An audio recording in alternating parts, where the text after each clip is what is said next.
Imagine places on our planet so remote, so restricted, or so dangerous that visiting them is virtually impossible for ordinary people. Islands abandoned by entire civilizations, underground facilities that house humanity's most important research, and forests where nature itself seems to forbid human entry.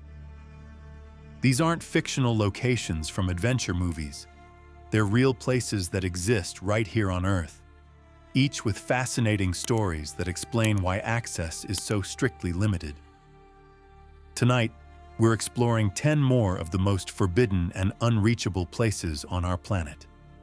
Some are protected to preserve unique ecosystems and cultural heritage. Others house critical scientific work that benefits all of humanity.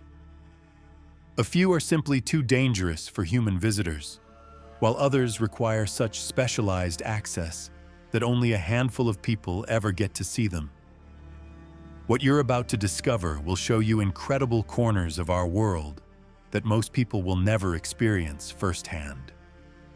You'll learn about places where entire communities once thrived but had to be abandoned, where crucial scientific breakthroughs happen behind closed doors, and where some of humanity's most important preservation efforts are taking place. These stories reveal just how diverse and extraordinary our planet truly is, and why some places are worth protecting, even if it means keeping them hidden from the world. Deep within the heart of Pyongyang, on the third floor of a nondescript Workers' Party building, lies one of the most profitable criminal organizations on Earth. It doesn't look like much from the outside, but Room 39 generates between $500 million and $1 billion every year through a global network of illegal activities that would make any crime syndicate jealous. What makes this operation truly extraordinary is that it's not run by traditional criminals. It's operated directly by the North Korean government as an official state enterprise, making it perhaps the only country in the world where international crime is a formal government department. Room 39 was established in the late 1970s under Kim Il-sung with a simple but ambitious goal: create a secret funding source that could keep the Kim dynasty in power forever, regardless of international sanctions or economic collapse. The organization's origins trace back to 1972, when Kim Jong-il created Office Number 39, named after the arbitrary office number where operations began. What started as a way to reduce North Korea's dependence on Soviet subsidies has evolved into one of the most sophisticated criminal networks in history, controlling an estimated 120 companies worldwide. Counterfeiting represents one of Room 39's most profitable enterprises. The organization produces what experts call super notes, counterfeit $100 bills so sophisticated that they often require forensic analysis to detect. These fake bills feature advanced elements like color-shifting ink and fine engravings that rival genuine currency. In 2004, a sting operation in Newark uncovered $300,000 worth of these supernotes, demonstrating Room 39's remarkable expertise. The bills are so convincing that they've been successfully used in casinos and banks around the world before detection. Drug trafficking forms another cornerstone of Room 39's operations. The organization produces and distributes methamphetamine, heroin, morphine, and even counterfeit Viagra across international markets. In 2003, Australia seized a North Korean shipment of heroin valued at $27 million, highlighting the global reach of these operations. The organization has also embraced modern cybercrime with devastating effectiveness.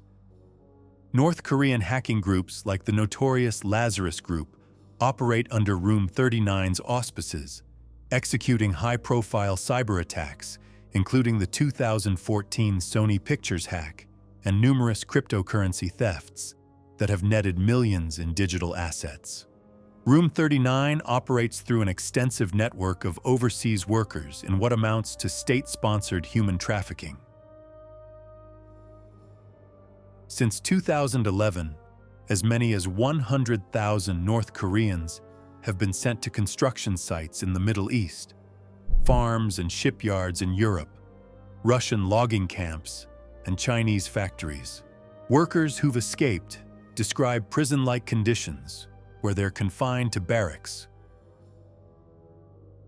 closely monitored by secret police, and forced to surrender their wages to superiors. These wages flow directly back into Room 39's treasury, generating an estimated $500 million annually. The wealth generated serves multiple strategic purposes. The funds directly support Kim Jong-un's lavish lifestyle, including purchases of luxury goods like armored Mercedes limousines, a 95-foot Princess yacht, and custom-fitted private jets. But these expenditures aren't mere indulgences. They're strategic tools used to reward loyalty and secure support from North Korea's elite. More critically, Room 39's funds are essential for sustaining the country's military and nuclear programs, which represent the regime's primary strategy for survival and power projection. Despite international efforts to disrupt its operations through targeted sanctions, Room 39 continues to adapt and evolve. The organization's ability to quickly change company names, establish new front operations, and leverage relationships with Chinese partners has limited the effectiveness of international enforcement. Room 39 represents something unprecedented in international relations: a government that openly operates as a criminal enterprise. This makes it a formidable challenge for law enforcement, as it's protected by North Korea's sovereignty while conducting operations that would be prosecuted anywhere else in the world. 50 miles north of San Francisco, hidden among ancient redwood trees, lies one of America's most exclusive and secretive gatherings. For more than 150 years, the world's most powerful men have assembled at Bohemian Grove for rituals so bizarre that many people refuse to believe they actually happen.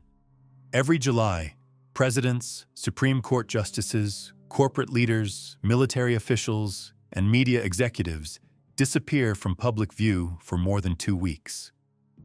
They retreat to a 2,700-acre private compound where they participate in ceremonies that would seem impossible if they weren't documented by multiple sources and occasional infiltrators. The most shocking aspect of Bohemian Grove isn't just who attends, but what they do there. Each gathering begins with a ritual called the cremation of care, where robed figures conduct a mock human sacrifice before a 30-foot concrete owl while hundreds of the world's most powerful men watch in silence. Bohemian Grove began innocently enough in 1872 when San Francisco journalists founded the Bohemian Club.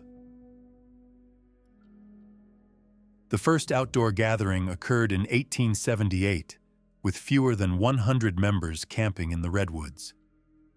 By the 1890s, prominent businessmen had taken control, providing financial resources to purchase the current Grove location in 1899. The Grove is particularly famous for a Manhattan Project planning meeting that took place in September 1942, which led directly to the development of the atomic bomb. Those attending included Ernest Lawrence, J. Robert Oppenheimer, university presidents from Harvard, Yale, and Princeton, plus representatives from Standard Oil and General Electric.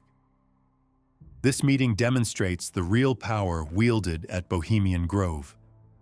When the world's leading scientists, university presidents, corporate executives, and military leaders gather in complete secrecy, the decisions they make can reshape global history. The Grove's physical layout reflects its importance and exclusivity. The main encampment consists of 160 acres of old-growth redwood trees, some over 300 feet tall and more than 1,000 years old. Scattered throughout are 118 individual camps where members sleep, eat, and conduct private meetings. But it's the owl shrine and artificial lake that serve as the focal point for Bohemian Grove's most controversial activities. This is where the cremation of care ceremony takes place each year. The secrecy surrounding Bohemian Grove has led to numerous infiltration attempts. In 2000, Alex Jones and his cameraman secretly entered the grove and filmed the cremation of care ceremony. Jones claimed the footage showed satanic rituals, while others described it as an elaborate fraternity prank involving the world's most powerful men. What makes Bohemian Grove particularly concerning is the club's motto, "Weaving spiders, come not here," which supposedly means business deals should be left at the door. However, historical evidence shows that important political and business discussions regularly occur between participants. The annual Lakeside Talks feature speeches by major political figures and leaders, providing unusually candid insights into elite thinking due to the off-the-record setting. Recent reporting also notes that sitting Supreme Court justices continue to attend Grove gatherings, raising questions about conflicts of interest and private elite influence on public policy. Despite ongoing criticism and protests by local activists, Bohemian Grove continues to operate with the same level of secrecy that has characterized it for more than a century. Beneath the small town of Dulce, New Mexico, according to some of the most persistent conspiracy theories in American history, lies a vast underground complex where the impossible becomes reality. This alleged facility represents the darkest fusion of government secrecy and extraterrestrial contact, where human-alien collaboration conducts experiments too horrific for the public to imagine. Dulce Base allegedly stretches deep beneath Archipelago Mesa near the town of Dulce, which sits on the Jicarilla Apache Nation in northern New Mexico. The claims surrounding this facility are so extraordinary that they challenge everything we think we know about government transparency and humanity's place in the universe. The story of Dulce Base begins with Paul Bennewitz, an Albuquerque businessman with a background in physics, who became convinced in 1979 that he was intercepting electronic communications from alien spacecraft and installations near his city. By the 1980s, Bennewitz believed he had discovered irrefutable evidence of a secret underground base populated by gray aliens working alongside human scientists. What makes Bennewitz's claims particularly compelling is his scientific background and the initial credibility he possessed within UFO research communities. This wasn't a random individual making wild accusations. This was an educated businessman with technical expertise who claimed to have hard evidence of extraterrestrial collaboration. According to the most detailed allegations, Dulce Base consists of a 7-story underground compound that houses some of the most advanced and disturbing research projects in human history.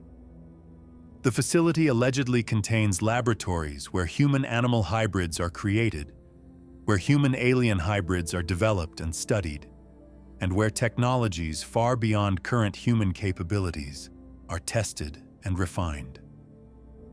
The conspiracy theory gained significant traction in 1987 when ufologist John Lear claimed he had independent confirmations of the base's existence. Lear's involvement lent additional credibility to the claims and helped spread the story throughout UFO research communities and popular culture. One of the most shocking aspects of the Dulce Base legend involves Philip Schneider, a former explosive engineer who claimed to have high-level security clearance with the US government. Schneider introduced the idea that Dulce was the site of a brutal underground war between humans and extraterrestrials. According to Schneider's account, he helped construct the secret underground base in 1979 and personally witnessed a battle that left 60 humans dead. He claimed that this alien war continues to this day, with government forces engaged in ongoing conflict with subterranean extraterrestrial beings. Schneider's story includes detailed descriptions of different alien species, their weapons and capabilities, and the advanced technologies being studied and reverse-engineered at the facility. He claimed to bear physical scars from his encounters with alien beings and presented these as proof of his experiences. The alleged base is said to contain multiple levels, each dedicated to different types of research and activities. According to conspiracy theorists, the upper levels house conventional military and research operations, while the deeper levels contain increasingly disturbing experiments involving genetic manipulation, consciousness transfer, and technologies that violate known laws of physics. Documents known as the Costello Papers supposedly provide insider information about Dulce Base operations. These documents are attributed to a security officer named Thomas Costello, who allegedly worked at the facility and eventually leaked information about its activities. The papers describe horrific experiments on human subjects, alien-human collaboration in genetic research, and evidence of multiple extraterrestrial species working with government scientists. However, the Costello Papers have never been verified, and no credible evidence exists for Thomas Costello's identity or employment at any government facility. Critics argue that the documents represent an elaborate hoax designed to exploit public fascination with UFO conspiracies. Local residents of Dulce have reported unusual phenomena that supporters of the base theory cite as evidence. These include sightings of unmarked aircraft, strange lights in the sky, unexplained sounds coming from underground, and encounters with military personnel in areas where no official military operations are supposed to occur. Tim Anderson, a former police officer in Dulce, claimed to have seen a UFO in the town during the late 1990s. He described an object that lit up the whole valley and just disappeared into the rocks, leaving him questioning what he had witnessed. The cattle mutilation phenomena reported in the area during the 1970s and 1980s added another layer to the Dulce Base conspiracy. Former New Mexico State Police Trooper Gabe Valdez documented unexplained cattle deaths that left behind evidence inconsistent with natural predation, including surgical precision in tissue removal and the presence of unusual materials at the scenes. Valdez discovered items like gas masks, glow sticks, and radar chaff near mutilated cattle, equipment that natural predators certainly don't leave behind. In one particularly disturbing case, he found what appeared to be a hybrid fetus inside a dead cow that he described as resembling a human, a monkey, and a frog, with no bones in its head. These incidents led Valdez and others to theorize that the cattle were being used as incubators for alien-human hybrid experiments conducted at the alleged underground facility. What makes the Dulce Base conspiracy particularly intriguing is the broader context of genuine government secrecy in the region. New Mexico has been home to numerous classified military projects, including nuclear weapons testing, advanced aerospace research, and experimental technologies that remain hidden from public view. The proximity to Kirtland Air Force Base and Sandia National Laboratories, centers of sensitive weapons testing and research, provides a plausible backdrop for unusual activities that might be misinterpreted or deliberately obscured through disinformation campaigns. Some researchers argue that the Dulce Base story itself represents a sophisticated disinformation operation designed to discredit legitimate questions about classified government research. By encouraging belief in outlandish extraterrestrial scenarios, intelligence agencies could deflect attention from real but conventional secret projects. The case of Paul Benowitz supports this theory. Records show that Air Force Office of Special Investigations Agent Richard Doty and others fed false information to Benowitz, encouraging his beliefs about alien activity while investigating his claims. This documented disinformation campaign raises questions about how much of the Dulce Base story originated from genuine observations versus deliberately planted false information. Despite decades of investigation, no physical evidence has ever been produced to confirm the existence of Dulce Base as described by conspiracy theorists. No photographs of the alleged underground complex exist.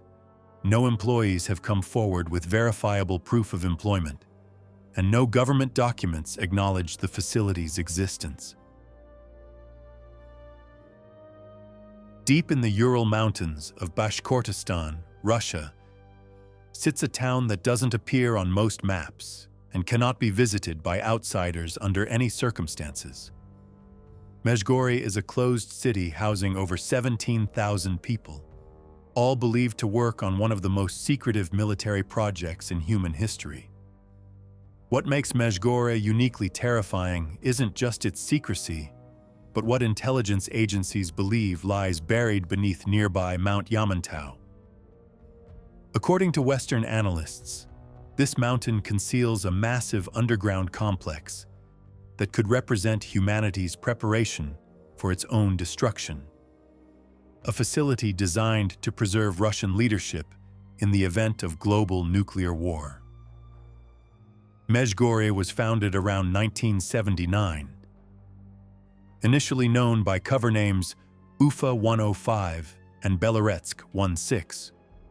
The town consists of two separate communities located 23 kilometers apart, suggesting that surface communities serve primarily as support infrastructure for whatever operations occur beneath Mount Yamantau.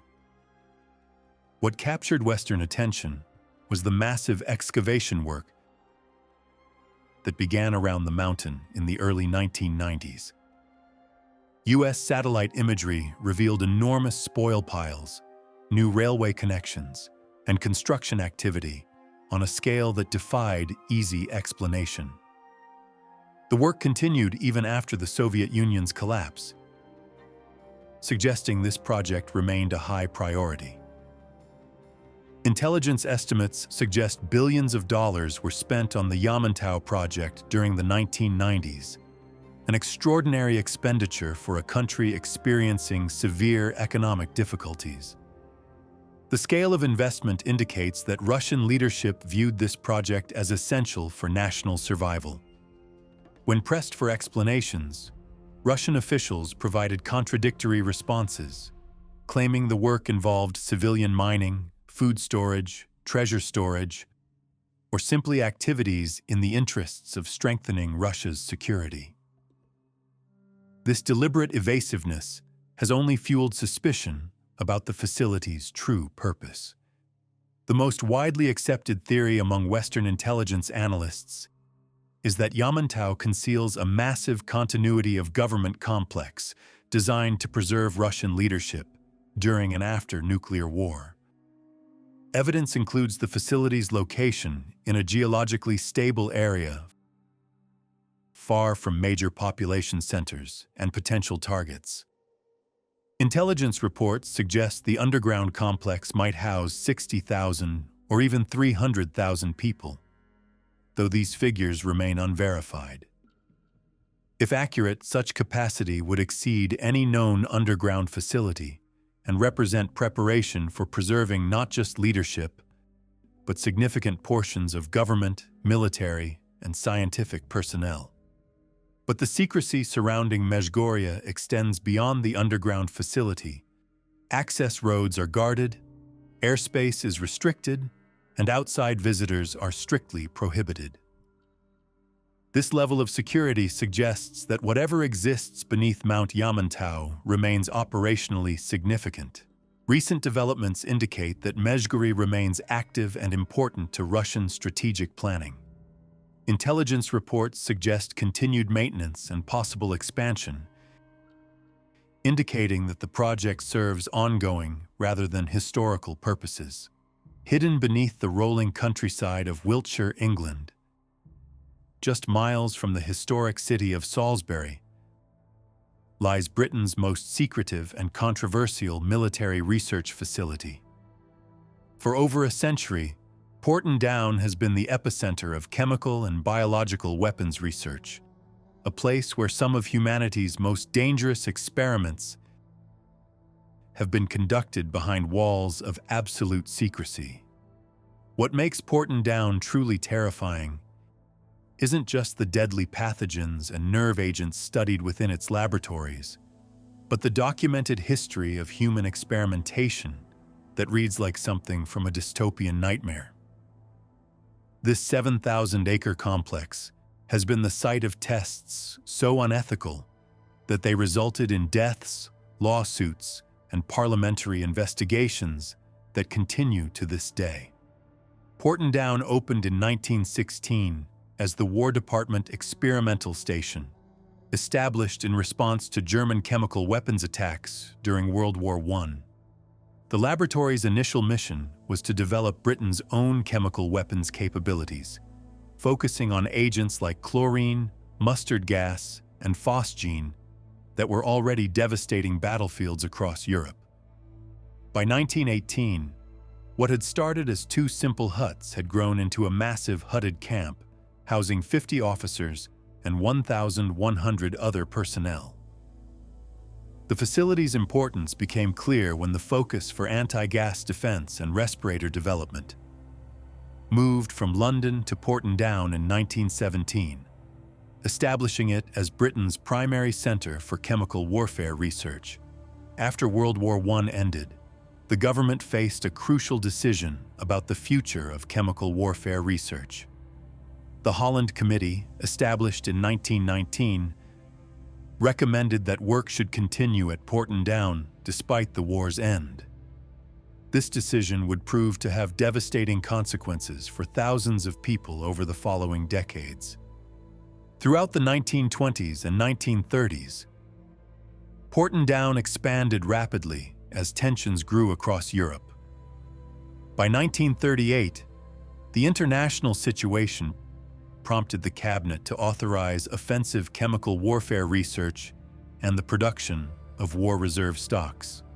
This marked a turning point where Porton Down shifted from purely defensive research to developing weapons capable of mass destruction. During World War II, research intensified dramatically as scientists worked to counter new German chemical weapons discoveries. When Allied forces penetrated Germany, they discovered operational stockpiles containing highly toxic organophosphorus nerve agents like sarin, previously unknown to British researchers. The discovery of these advanced German nerve agents shocked the scientific community and launched Porton Down into a new era of research. In 1952, scientists at the facility developed VX nerve agent, one of the most lethal chemical weapons ever created. VX is so toxic that a single drop on the skin can kill an adult human within minutes. But the true horror of Porton Down lies in its human experimentation programs. Between 1949 and 1989, up to 20,000 people participated in various trials at the facility. Many of these participants were military volunteers who were told they were testing treatments for the common cold or protective equipment against chemical weapons. The reality was far more sinister. Participants were exposed to nerve agents, hallucinogenic drugs, and other dangerous substances without their informed consent. The most tragic case involved leading aircraftman Ronald Madison, a 20-year-old volunteer who died in 1953 after sarin nerve agent was dripped onto his arm during an experiment. Madison's death was initially covered up, with a secret inquest ruling it misadventure. It took decades of campaigning by his family before a second inquest in 2004 returned a verdict of unlawful killing. The Ministry of Defense eventually accepted the verdict and paid compensation to Madison's family. The extent of unethical experimentation at Porton gradually emerged through investigations and lawsuits. In 2006, 3 ex-servicemen were awarded compensation after proving they were given LSD without their consent during the 1950s. In 2008, the Ministry of Defense paid 360 veterans £3 million without admitting liability for their participation in chemical weapons tests. Operation Antler, a major police investigation lasting from 1999 to 2006, examined claims of unlawful killing and assault related to Porton experiments. While no prosecutions resulted, the investigation revealed the systematic nature of human experimentation at the facility and the inadequate consent procedures used. Porton activities extended beyond its own grounds through secret open-air trials that exposed civilian populations to biological agents. Between 1963 and 1975, scientists conducted trials in Lime Bay, spraying live bacteria from ships to simulate anthrax attacks. The town of Weymouth lay directly downwind of these experiments. In 1942, Gruinard Island off the Scottish coast was contaminated with anthrax during weapons tests, making it uninhabitable for decades. The island wasn't successfully decontaminated until 1986, demonstrating the long-lasting consequences of Porton's research. Even more disturbing are reports of overseas experiments conducted by Porton scientists. In 1954, biological warfare researchers were sent to the Bahamas to release Venezuelan equine encephalitis viruses near an uninhabited island. In Nigeria, British scientists dispersed experimental nerve gases over a 15-month period, with unknown effects on local populations and soil contamination. Today, Porton continues to operate under the Defense Science and Technology Laboratory, conducting research into chemical, biological, radiological, and nuclear threats. Officials insist that Britain ended its offensive chemical weapons programs in the 1950s. However, the facility gained renewed international attention in 2018 when it identified the nerve agent used in the Salisbury poisoning of former Russian spy Sergei Skripal and his daughter. Porton scientists confirmed that a military-grade Novichok nerve agent had been used, demonstrating the facility's continued role in investigating chemical weapons attacks. The secrecy surrounding Porton remains as thick as ever. Bruce George, former chairman of the Defense Select Committee, admitted in 1999 that parliamentary oversight was insufficient and that there were many activities at Porton that even government ministers might not be fully aware of. Animal testing continues at the facility, with experiments involving mice, guinea pigs, rats, pigs, ferrets, sheep, and non-human primates. While officials claim to follow the 3 R's of reducing, refining, and replacing animal tests, precise details of these experiments remain classified. The legacy of Porton serves as a chilling reminder of how scientific research can be corrupted by military necessity and government secrecy. The facility represents the darkest intersection of scientific advancement and human exploitation, where the pursuit of defensive capabilities led to decades of unethical experimentation on unaware subjects. Beneath the romantic streets of Paris, beyond the reach of sunlight and the awareness of most tourists, lies one of the world's largest ossuaries, an underground necropolis containing the remains of over 6 million people. The Paris catacombs represent not just a solution to an 18th-century public health crisis, but a haunting monument to human mortality that has become one of the city's most forbidden and dangerous attractions.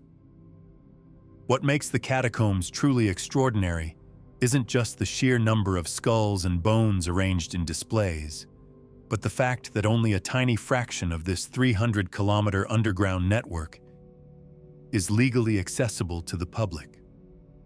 The vast majority remains off-limits, creating a hidden world beneath Paris where explorers risk their lives to navigate unmapped tunnels filled with the remains of centuries of Parisian dead.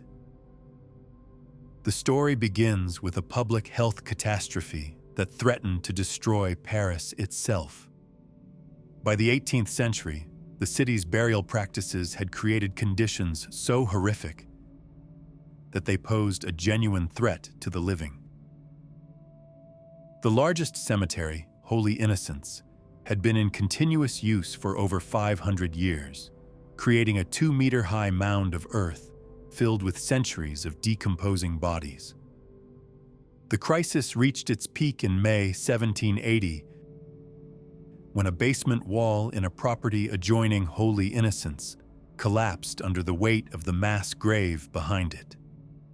Residents of nearby streets began experiencing respiratory problems, vomiting, and delirium as gases from decomposing bodies burst through cellar walls and rose to ground level. The solution lay beneath the city in abandoned limestone mines that had provided stone for Paris's construction. In December 1785, workers began the monumental task of exhuming bodies from Holy Innocents and other Parisian cemeteries. Working only at night, covered wagons carried millions of corpses through the streets to their new underground resting place. The ossuary was officially consecrated on April 7, 1786, but it was mostly forgotten until the early 19th century. Louis-Étienne Héricard de Thury transformed the chaotic bone repository into the organized displays visitors see today, arranging skulls and bones into decorative patterns and adding inscriptions like "Arrête, c'est ici l'empire de la mort." Stop, the empire of death lies here. What most people don't realize is that the official Catacombs tour covers only about 1.5 kilometers of a network that extends for approximately 300 kilometers beneath Paris. The vast majority of these tunnels remain off-limits, creating an underground world that attracts illegal explorers known as cataphiles. The dangers of exploring the forbidden areas are very real. In 1793, Philibert Aspert, a doorkeeper at the Val-de-Grâce hospital, became lost in the tunnels and died. His body wasn't discovered until 1804, only a few meters from a staircase that would have led him to safety. In 2017, 2 teenagers spent 3 days lost in the unmapped sections before being rescued by police teams with specialized underground search capabilities. The incident showed how easy it is to become disoriented in the maze-like network. But the illegal exploration has led to some extraordinary discoveries. In 2004, police uncovered a fully equipped underground cinema in an area beneath the Trocadero. The installation included a giant screen, seating, projection equipment, a fully stocked bar, and a complete restaurant. When officers returned later, they found the equipment had been removed and found a note reading, "Ne cherchez pas." Do not try to find us.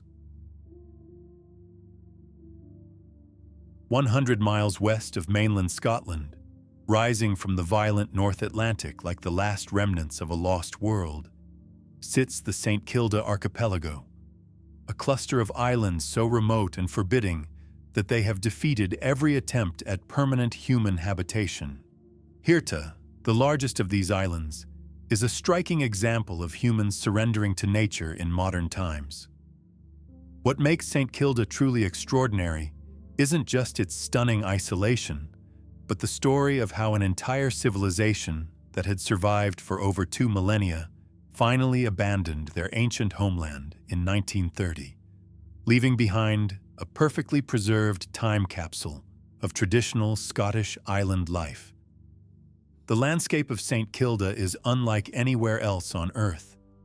Connechair, the highest point at 430 meters, features vertical cliffs that drop sheer into the Atlantic, creating the highest sea cliff in the United Kingdom at 427 meters. Recent archaeological discoveries have revealed that human occupation extends back to Neolithic times, with pottery sherds dating to the 4th millennium BC. The islanders developed a unique culture perfectly adapted to their harsh environment, harvesting seabirds like gannets, fulmars, and puffins, both as eggs and young birds. The young men of St. Kilda proved their worthiness for marriage through a terrifying ritual at the Mistress Stone, a door-shaped opening in the rocks that overhung a deep gully. Suitors had to stand on one foot, with half their soul extending over the cliff edge, then lean forward and place both fists beyond their extended foot.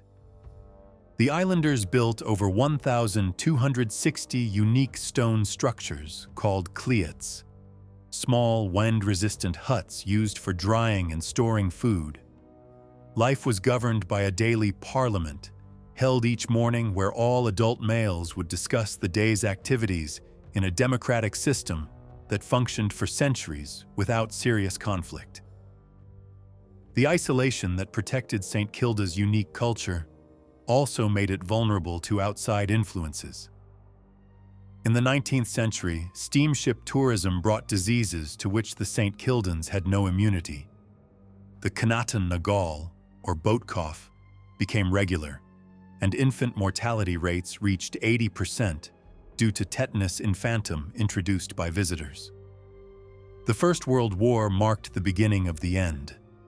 The Royal Navy established a signal station, bringing daily communication with the mainland for the first time. On May 15, 1918, a German submarine shelled the island, destroying the wireless station, though causing no casualties. More significant was the permanent change in the islanders' relationship with the outside world. Young people began leaving for opportunities on the mainland, and the population fell from 73 in 1920 to just 37 in 1928. The final blow came in January 1930, when Mary Gillies, a young woman, fell ill with appendicitis. She was taken to the mainland for treatment, but died in hospital after giving birth to a daughter who also died. The tragedy convinced the remaining islanders that they could no longer survive on their remote island. On August 29, 1930, HMS Harebell evacuated the last 36 residents of St. Kilda. Following island tradition, they left an open Bible and a small pile of oats in each house before locking their doors and boarding the ship. Today, Hirta is home only to military staff at a missile tracking station and National Trust workers.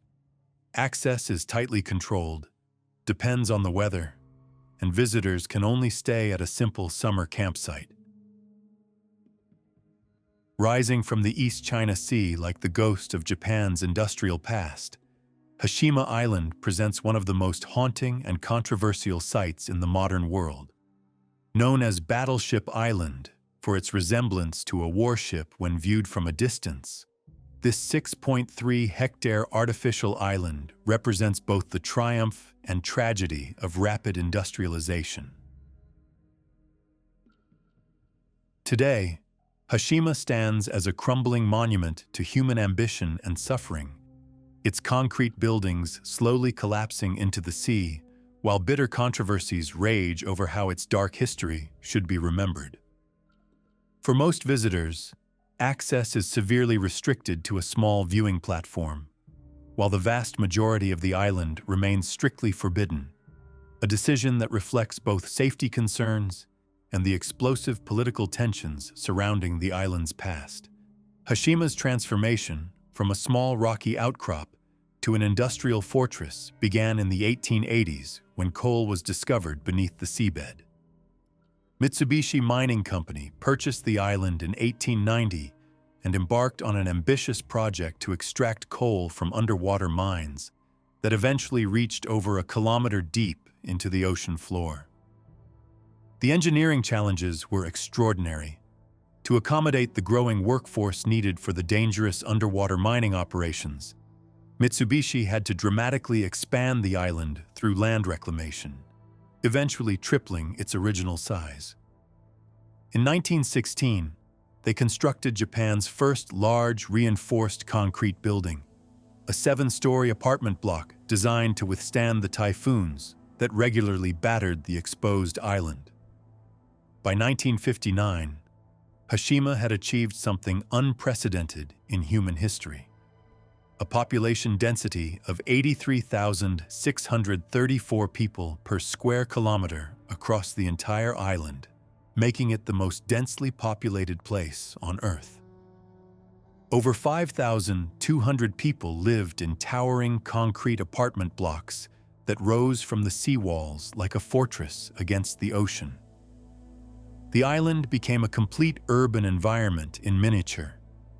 Residents had access to schools, hospitals, temples, bathhouses, cinemas, and shops. Rooftop gardens provided recreational space, while underground levels housed the infrastructure necessary to support such an isolated community. For many residents, life on Hashima represented prosperity and technological advancement. However, this apparent success story concealed a much darker reality that would eventually overshadow Hashima's industrial achievements. Beginning in the 1930s and continuing through World War II, Mitsubishi used forced laborers from Korea and China to work in the island's coal mines under brutal conditions. These conscripted workers faced temperatures of 30 degrees Celsius and 95% humidity in the underwater mines, combined with inadequate food, medical care, and shelter. Conservative estimates suggest that 137 forced laborers died on Hashima during this period, though some sources claim the number may be as high as 1,300. Many died from underground accidents, exhaustion, and malnutrition. The end came suddenly for Hashima. As Japan shifted from coal to petroleum as its primary energy source during the 1960s, the island's mines became economically unviable. Mitsubishi officially closed the mining operation in January 1974, and by April 20th, the island was completely evacuated. Residents were given just weeks to pack their belongings and leave, abandoning a community that had thrived for nearly a century. The abrupt abandonment left Hashima frozen in time. Unlike most ghost towns, which are gradually dismantled or repurposed, Hashima was simply left to decay. Personal belongings, furniture, and equipment remained where they had been abandoned, creating an extraordinary archaeological site that documents daily life in mid-20th century Japan. For 3 decades, Hashima remained completely inaccessible to outsiders. The combination of dangerous building conditions, rough seas, and lack of interest meant that the island existed in total isolation, while nature slowly reclaimed the concrete structures. Typhoons battered the seawalls, salt spray corroded the buildings, and vegetation began to break through the pavement. Interest in Hashima re-emerged in the 2000s as Japan grappled with questions about industrial heritage and historical memory. The island's dramatic visual appearance, rows of concrete apartment blocks rising from the sea like a post-apocalyptic cityscape, captured international attention and made it a symbol of industrial decay. In 2009, Nagasaki City reopened a small portion of Hashima to tourists, but access remains severely restricted. Visitors can only access about 5% of the island via a designated walkway and viewing platform.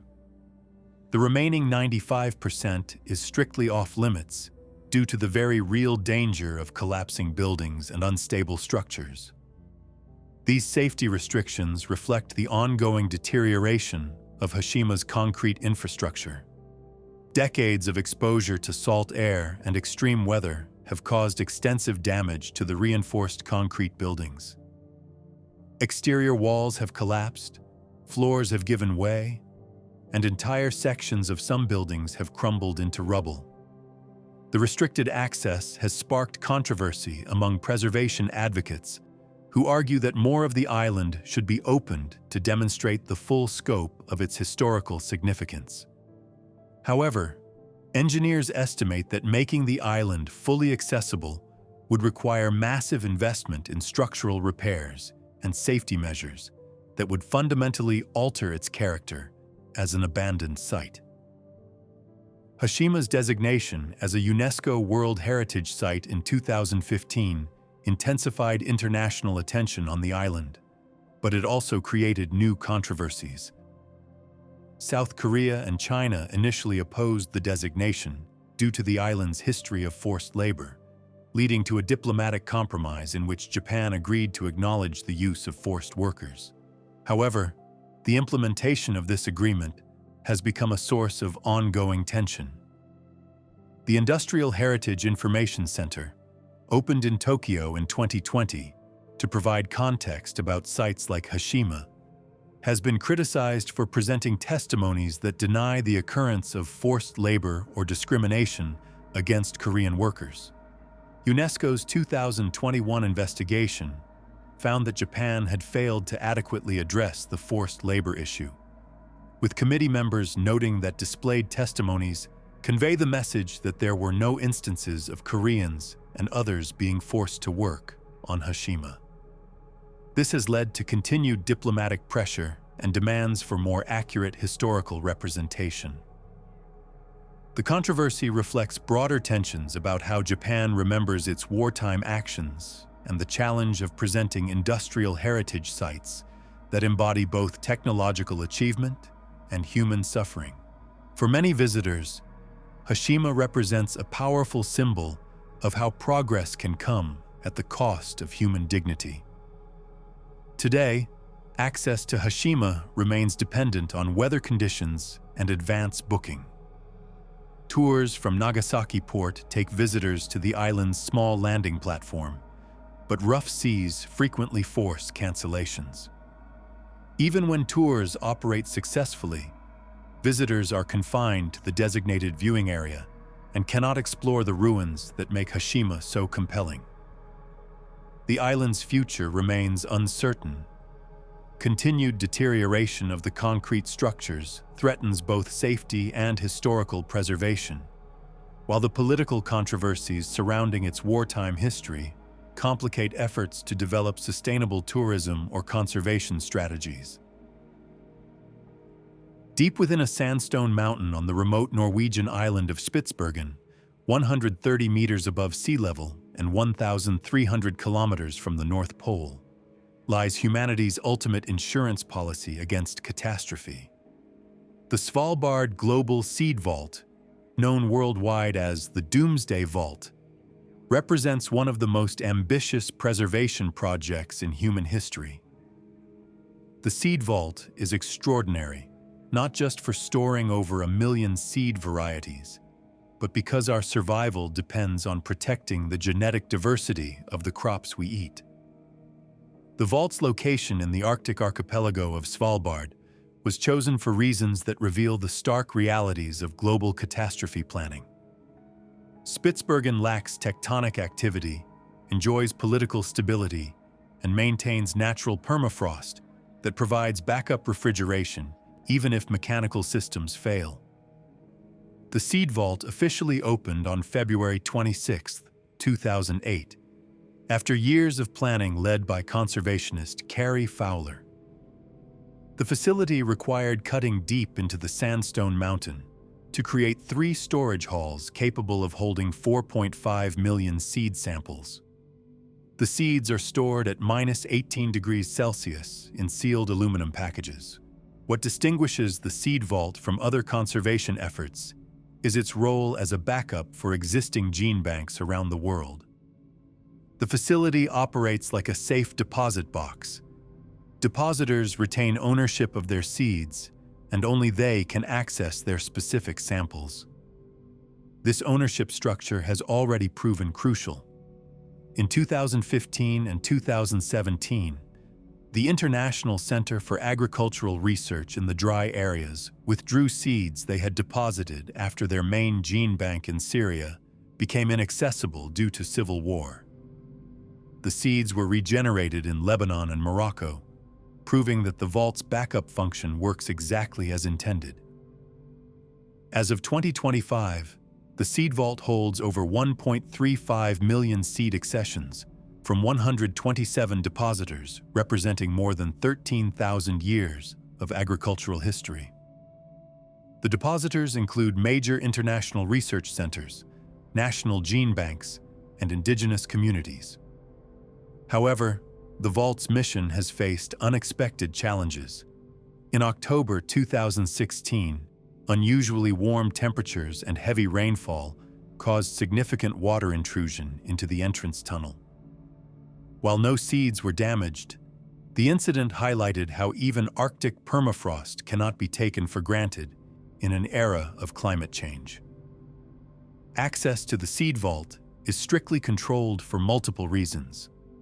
The vault stores irreplaceable genetic material under strict security and biosecurity protocols that cannot accommodate public tours. The harsh Arctic environment and limited transportation infrastructure mean that even reaching the vicinity requires careful planning and favorable weather conditions. For most people, the closest they can come to experiencing the Seed Vault is through virtual tours provided on the facility's website. The facility has become a powerful symbol of international cooperation and human foresight, representing our species' recognition of the need to preserve the biological foundation of civilization. However, the vault has also attracted criticism. Critics argue that the focus on preserving seeds in a high-tech facility may distract from maintaining crop diversity in farmers' fields and supporting traditional agricultural practices. Some worry that centralized seed storage could undermine local seed sovereignty. Despite these controversies, the Seed Vault continues to fulfill its core mission. The vault stands as a testament to what international cooperation can achieve when faced with challenges that transcend national boundaries, representing both the incredible diversity of human agriculture and the fragility of the systems that sustain our civilization. These locations paint a picture of a world far more complex and mysterious than most people ever imagine. They remind us that beneath the surface of our everyday lives, extraordinary stories of human ambition, suffering, and ingenuity continue to unfold in places most of us will never see. The next time you walk through a modern city, remember that beneath your feet might lie tunnels filled with the bones of millions. The next time you hear about international cooperation, remember that it sometimes takes the form of a vault buried in Arctic ice, preserving the seeds that might one day save our species. These places exist because humans push boundaries, keep secrets, and plan for futures both wonderful and terrible. What forbidden place would you most want to visit if all restrictions were lifted? What secrets do you think are still hidden in the depths of our world? Let us know in the comments below. If this journey has left you questioning what else might be hidden in plain sight, make sure to hit that subscribe button and ring the notification bell. Until next time, remember, the most fascinating places on Earth are the ones you're never supposed to see.